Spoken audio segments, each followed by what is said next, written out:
శ్రీమాత్రే నమః. శ్రీ గురుభ్యో నమః. సర్వే జనా సుఖినో భవంతు, లోకా సమస్త సుఖినో భవంతు. నేను మీ భానురేఖ. ఈరోజు నేను మీతో డిస్కస్ చేయాలనుకుంటున్న టాపిక్ వచ్చి, మనం నిత్యము కూడా భగవంతుడు మన ప్రార్థనలు అంటే మనం చేసే ప్రేయర్స్ అనేవి స్వీకరిస్తాడు, వింటాడు, మన మొరను ఆలకిస్తాడు, మన సమస్యలను పరిష్కరిస్తాడు అనే నమ్మకంతో మనం ప్రతిదీ చేస్తూ ఉంటాము. కానీ అది ఏ విధంగా పనిచేస్తుంది అనేది నా ఉద్దేశం, నేను మీతో షేర్ చేసుకోవాలనుకుంటున్నాను. అదేంటంటేనండి, టెలిపతి కనెక్షన్ అనమాట. చాలామందికి తెలిసే ఉంటుంది.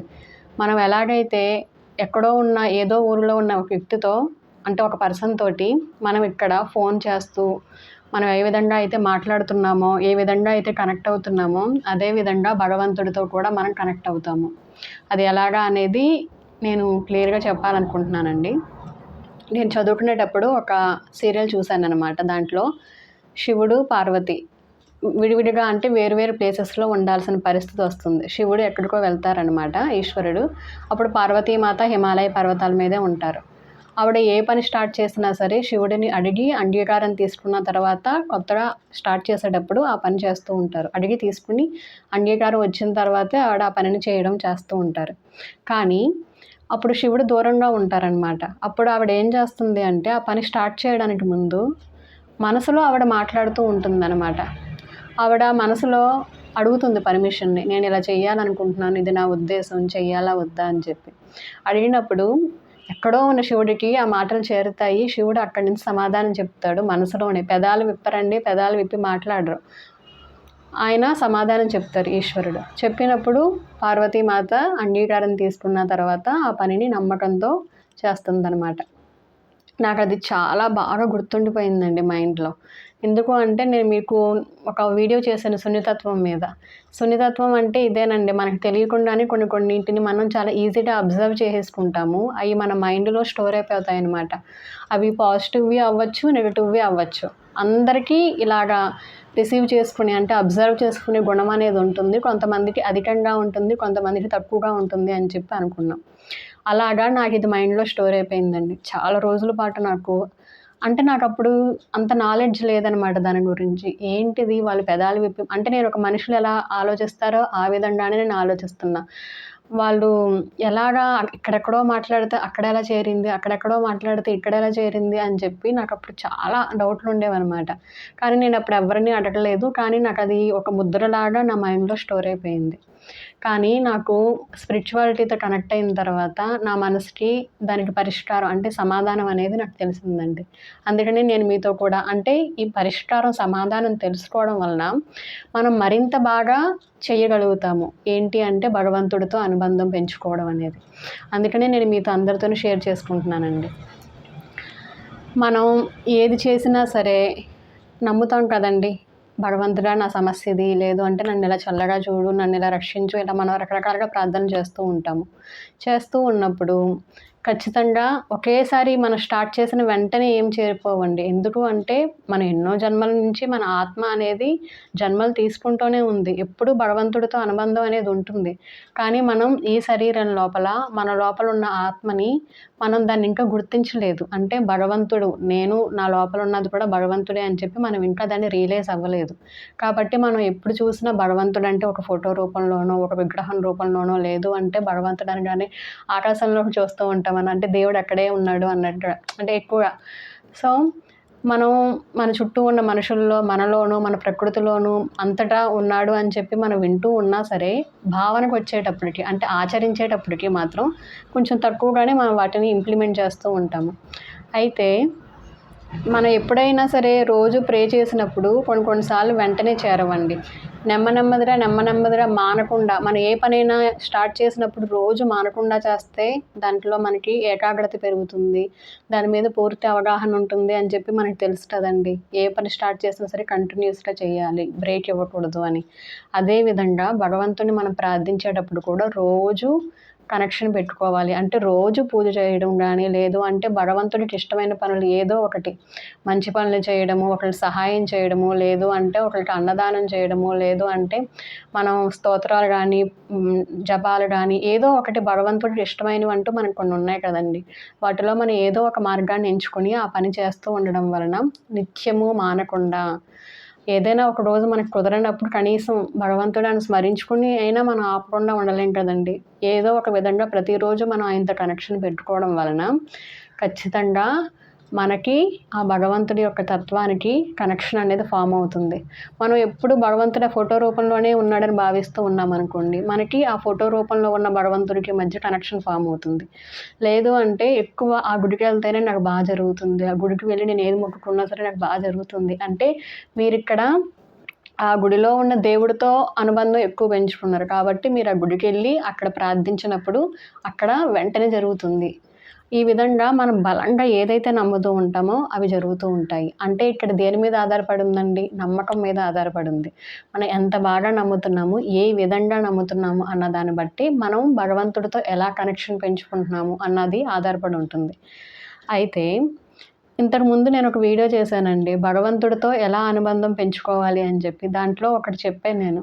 కుటుంబంలో ఒక్కళ్ళే రోజు నిత్యము పూజ చేయడం కాకుండా కుటుంబ సభ్యులు అందరూ కూడా పాల్గొవాలి. అంటే అందరూ ఏదో ఒక రకంగా భగవంతుడితో అనుబంధం పెంచుకోవాలి అని చెప్పి నేను దాంట్లో చాలా క్లియర్‌గా చెప్పానండి. అది ఎందుకు అనేది ఇప్పుడు మీకు ఒక ఎగ్జాంపుల్‌తో చెప్తాను. ఎందుకంటే ఇప్పుడు దీనికి ఇది మ్యాచ్ అవుతుంది. టెలిపతి కనెక్షన్ అనేది ఎలా వర్క్ చేస్తుంది అనేది. అంటే ఎలా పనిచేస్తుంది అనేది. ఇప్పుడు కుటుంబ సభ్యుల్లో ఒకళ్ళే రోజు నిత్యము పూజలు చేస్తూ ఉన్నారు. రోజు నిత్యము కూడా ఆరాధన చేస్తూ వాళ్ళకి నచ్చిన విధంగా భగవంతుడితో మంచి అనుబంధం పెంచుకొని ఉన్నారు. వాళ్ళు పెద్దలు కావచ్చు, ఇంటిలో భార్య కావచ్చు, భర్త కావచ్చు, ఎవరో ఒకళ్ళు చేస్తూ ఉన్నారు. అయితే మిగిలిన కుటుంబ సభ్యులు పండగలొచ్చినప్పుడు, లేదు అంటే ముఖ్యమైన రోజుల్లో, లేదు అంటే ఏదైనా గుడికెళ్ళినప్పుడు అలాంటప్పుడు మాత్రమే ఆ భగవంతుడితో బాగా కనెక్ట్ అవుతున్నారు. మిగతా టైముల్లో దేవుడా అంటే దేవుడా అన్నట్లుగా అంటే వాళ్ళ పనులు వాళ్ళు చేసుకుంటూ వెళ్ళిపోతున్నారు కానీ మరీ అంత కనెక్షన్ అనేది ఎక్కువగా లేదు. అంటే అప్పుడప్పుడు కనెక్ట్ అవుతున్నారు, అది బ్రేక్ అవుతూ ఉంది. కనెక్ట్ అవుతూ ఉన్నారు, బ్రేక్ అవుతూ ఉంది. అంటే కంటిన్యూయస్‌గా కనెక్షన్ అనేది లేదు. ఆ విధంగా మిగిలిన కుటుంబ సభ్యులందరూ ఉన్నారు. ఇప్పుడు ఎవరైతే కనెక్షన్ పెట్టుకుంటూ మళ్ళీ మధ్యలో ఆపుతూ, కనెక్షన్ పెట్టుకుంటూ మధ్యలో ఆపుతూ ఇలా ఉన్నారో వాళ్ళకి ఒక సమస్య తీరాలని చెప్పి చాలా గట్టిగా కోరుకుంటున్నారు. నాకు పెద్ద ప్రమోషన్ రావాలి, నాకు అంత మంచి జీతం రావాలి, లేదంటే నేను పెద్ద ఇల్లు కట్టుకోవాలి, ఇలా కోరికలు ఉంటాయి కదండీ! అలా ఏదో కోరికను కోరుకుంటూ ఉన్నారు. వాళ్ళు ఎంత కోరుకుంటున్నా నెరవేరట్లేదు. అప్పుడప్పుడు గుడికెళ్ళినప్పుడు, లేదు అంటే ఇలా అప్పుడప్పుడు ముఖ్యమైన పూజలు చేసినప్పుడు దేవుడిని ప్రార్థిస్తున్నారు నాకు తీర్చు, తీర్చు అని చెప్పి. కానీ వాళ్ళకి తొందరగా జరగటం లేదు. కానీ ఇంట్లో వీళ్ళ బాధను చూసి అయ్యో! వీళ్ళు రోజు ఇలాగా పదే పదే ఆశపడుతున్నారు. వీళ్ళ కోరికని మనం ప్రార్థిద్దాము అని చెప్పి కుటుంబ సభ్యులన్న తర్వాత మిగతా వాళ్ళు కూడా అది బాధ్యతగా ఫీల్ అవుతారు కదండీ! ఎవరైతే నిత్యము భగవంతుని ఆరాధిస్తూ భగవంతుడితో బాగా కనెక్షన్ పెట్టుకున్నారో వాళ్ళు దేవుడా ఇలాగా నా కుటుంబ సభ్యులు, నా భర్త లేదా నా భార్య, లేదు అంటే నా తల్లి లేదా నా తండ్రి లేదా నా పిల్లలు ఎవరైతే కోరుకుంటున్నారో వాళ్ళని మనం స్మరించుకుంటూ వాళ్ళ ఈ కోరిక నెరవేరాలని చెప్పి చాలా అడుగుతున్నారు. దయచేసి మాకు సహాయం చేయి తండ్రి, ఈ కోరికను నెరవేర్చువా అని చెప్పి ఎవరైతే భగవంతుడితో అనుబంధం పెంచుకున్నారో వాళ్ళు అడిగినప్పుడు ఖచ్చితంగా జరుగుతుందండి. అది ధర్మబద్ధమైన కోరిక అయితే, అది వేరే వ్యక్తికి హాని చెయ్యనిదైతే, ధర్మబద్ధమైన కోరిక అయితే వీళ్ళు ఎప్పుడైతే ప్రార్థిస్తారో వెంటనే ఆ కోరిక నెరవేరుతుంది. ఎందుకు అంటే అడిగింది ఇక్కడ ఎవరు అంటే ఎవరైతే నిత్యము భగవంతుడితో అనుబంధం పెంచుకున్నారో వాళ్ళు అడిగారు. మిగతా వాళ్ళు అడిగినప్పుడు జరగవా అంటే జరుగుతాయండి. వాళ్ళు కూడా ఇంకా అదే కోరికతోటి రోజు దేవుడా నేను రోజు అడుగుతున్నాను నా కోరిక నెరవేర్చట్లేదని చెప్పి ప్రతిరోజు ఆ విధంగా అయినా సరే టెన్షన్ పడో లేకపోతే పట్టుదలతోటి ఎందుకు నాకు ఈ కోరిక నెరవేరట్లేదని చెప్పి ప్రతిరోజు దేవుడిని స్మరించుకుంటూ దేవుడా నా ఈ కోరిక నెరవేర్చు, దేవుడా నాకు ఈ కోరిక నెరవేర్చు అని చెప్పి ప్రతిరోజు అడుగుతూ ఉన్నారనుకోండి, ఏదో ఒక రోజు కనెక్షన్ ఫామ్ అవుతుంది. ఎప్పటి నుంచో అడుగుతున్నాడు, ఇప్పుడు తెలిసింది నాకు, సరేలే ఇచ్చేద్దామని చెప్పి అప్పుడు ఇస్తారు. అప్పుడు అనిపిస్తుంది ఎప్పటి నుంచో అడుగుతుంటే ఎన్నాళ్ళకి భగవంతుడికి నా మీద దయ కలిగింది అని చెప్పి. ఇలాగే ఉంటాయండి. అందుకని చెప్పే ఇంటిలోని కుటుంబ సభ్యులందరూ కూడా అనుబంధం భగవంతుడితో పెంచుకోవాలి. ఒక్కొక్కళ్ళు ఒక్కొక్క విధంగా పెంచుకోవచ్చు. అంటే ఎవరికి ఏది నచ్చితే ఆ విధంగా. ఒకళ్ళు పూజలు చేసి ఆనందపడితే పూజల ద్వారా కనెక్ట్ అవుతారు. ఒకళ్ళు మంచి పనులు చేస్తాము, ఒకళ్ళు సహాయం చేస్తాము, లేదు అంటే ఇంకో రూపంలోనో, లేదు అంటే మేము నామస్మరణ చేస్తాము, లేదు అంటే మేము మంత్రజపం చేస్తాము, లేదు అంటే మేము స్తోత్ర పారాయణ చేస్తాము, లేదు అంటే మేము గుళ్ళకి రోజు వెళ్ళి నమస్కారం చేసుకుంటూ ఈ విధంగా ఒక్కొక్కళ్ళు ఒక్కొక్క విధంగా చేస్తూ ఉంటారు. ఏ విధంగా ఎవరు ఇష్టపడతారో ఆ విధంగా కనెక్ట్ అవుతారండి. కానీ అది మానకుండా నిత్యము చేయడం వలన ఆ కనెక్షన్ అనేది ఫామ్ అవుతుంది. ఎప్పుడైతే ఫామ్ అవుతుందో ఫామ్ అవ్వడం అంటే ఆ బంధం అనేది స్టార్ట్ అవ్వడం లేట్ అవుతుంది కానీ ఒక్కసారి స్టార్ట్ అయిన తర్వాత మనం ఏది కోరుతూ ఉన్నా భగవంతుడు వింటూ ఉన్నాడని తెలుస్తూ ఉంటుంది. మనం తప్పు చేస్తూ ఉన్నప్పుడు ఇది మంచిది రాదు అని చెప్పి మనకి సూచనలు వస్తూ ఉంటాయి. మనం కోరుకున్న దాంట్లో ఏదైనా అతిగా కోరుకుంటూ ఉంటే నీ కోరికలో స్వార్థం ఉంది తగ్గించుకో అని చెప్పి సూచనలు వస్తూ ఉంటాయి. మన కోరిక ధర్మబద్ధమైందైతే ఇప్పుడు జరగడానికి అవకాశం ఉంటే ఇప్పుడు జరుగుతుంది, లేదు ఇప్పుడు నీ టైం బాగోలేదు అనుకున్నప్పుడు కొంత టైం ఆగు అని చెప్పి ప్రతిదీ మనకి దాని మీద ఒక అవగాహన ఉంటుందండి. మనం ఏది మాట్లాడుకుంటున్నా మన ఇద్దరు మనుషులం బాగా తెలిసిన వాళ్ళు మాట్లాడుకుంటున్నప్పుడు ఎలా అయితే మాట్లాడుకుంటామో ఒకరికి ఒకరు, ఆ విధంగా భగవంతుడితో కూడా అలాంటి అనుబంధం ఏర్పడుతుంది. భగవంతుని చూసి భయపడక్కర్లేదండి. ఎప్పటి వరకు అంటే మనం తప్పు చేయనంత వరకు. తప్పు చేసినప్పుడు కూడా మనం భయపడాల్సిన అవసరం లేదు. ఎందుకు అంటే మనం చేసింది తప్పని చెప్పి ఆ దేవుడి దగ్గర మనం మన తప్పును ఒప్పుకొని ఇక మీదట ఆ తప్పు చేయము అని చెప్పి మన ప్రయత్నం మనం చేస్తూ ఉన్నప్పుడు ఒకేసారి మనం దానిని మానలేకపోయినా సరే నెమ్మదిగా ఖచ్చితంగా మానుతాము. సో ఈ టెలిపతి కనెక్షన్ అంటే భగవంతుడు మన లోపల ఉన్నాడు, మన చుట్టూ ఉన్నాడు, మన కంటికి కనిపించకుండా అన్ని చోట్ల వ్యాపించి ఉన్నాడు. కానీ మనం ఒక్కొక్క విధంగా కొంతమంది గుడిలో ఉన్న దేవుడితోనే, కొంతమంది ఇంట్లో ఉన్న భగవంతుడితోనే, కొంతమంది భగవంతుడు అంటే ఒక్కొక్క విధంగా వాళ్ళ మనసులో ముద్ర అంటే ఒక్కొక్క విధంగా కనెక్ట్ అవుతూ ఉంటారు. ఏ విధంగా కనెక్ట్ అయినా పర్వాలేదండి. ఏదీ లేకుండా ఉండే బదులు ఏదో ఒక విధంగా అనుబంధం అనేది ప్రారంభిస్తే అదే నెమ్మదిగా ముందుకు తీసుకెళ్తూ ఉంటుందండి. సో భగవంతుడు తప్పకుండా ప్రార్థనలు వింటాడు. ఇది అందరికీ తెలుసు. కానీ ఇది ఎలా పనిచేస్తుంది అంటే ఇప్పుడు నేను చెప్పాను కదండి, నిత్యము మానకుండా ఏదో ఒక విధంగా మనం భగవంతుడితో అనుబంధం పెంచుకున్నప్పుడు ఇది సాధ్యమవుతుంది ఖచ్చితంగా.